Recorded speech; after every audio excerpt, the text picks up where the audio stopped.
স্বামীরে জিজ্ঞাসা করলাম, বন্ধুর বাড়ি তো দাওয়াত খাইতে গেলা, দাওয়াত খাইয়া এলা, কেমন লাগলো ওই বাড়ি দাওয়াত, কেমন লাগছে, ভাবিরে কেমন লাগলো?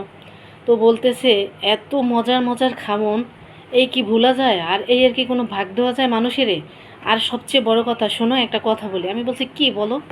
তো বলতেছে, শোনো, তুমি কি মানুষ আর ভাবি কি মানুষ? ভাবিও একটা মহিলা, তুমি একটা মহিলা।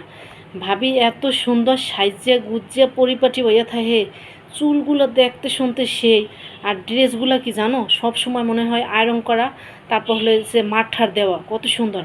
আর তুমি যে জামা কাপড় পরো তো তেনা তেনা তেনা তেনা, কি এটি পুরন কাপড় চোপড়ের মতো চলাফেরা করো না? আর হের গার্তন কি ঘ্রাণ, মনে করবা কোন পারফিউম দেয় আল্লাহ জানে, এত সুন্দর ঘ্রাণ, তার ধারে কাছে যাওয়া যায় না। আর তোমার গার্তন তো মাঝে মাঝে ঘামের গন্ধ আসে। কথা শুই না, না এসে আর পারলাম না, ঠিক আছে? তো এই কথা বলার পরে আমি আমার স্বামীরে বললাম, শোনো, তোমার ঘরে কর্মচারীকে, তোমার ঘরে রাঁধুনিকে, তোমার ঘরে কে রান্না করে? ওখানে তো ভাবির তো কাজের লোক আছে, সে রান্না করে, ভাবি সুন্দরভাবে পরিপাটি হয়ে থাকে। তোমার ঘরে বাবুর্চিকে? তো বলতেছে, তুমি আমার কথা বলতেছে। তো আমি বলছি, আমার কয়, তোমার পছন্দ ছাড়া তো আমি বাইরের কোনো খাবার খাই না, তোমার রান্না ছাড়া খাই না। তো আমি বললাম, দেখো, ওখানে তার লোক আছে, সে রান্না করে, সেটা খায়। হ্যাঁ, আর নিজের শৌখিন বিলাসিতা মনের মতো করে।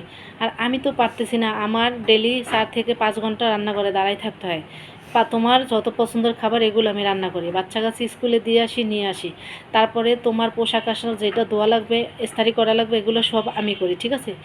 এত কিছু করার পরও তুমি বলছো যে গার্থন ঘামের গন্ধ আসে, পারফিউমের গন্ধ আসে না। আরে বেডা, প্রত্যেকটা মানুষই চায় যে ভালো থাকি, ভালো খাই, ঠিক আছে? আর সবচেয়ে এগুলোর বড় অবদান হলো তার স্বামী।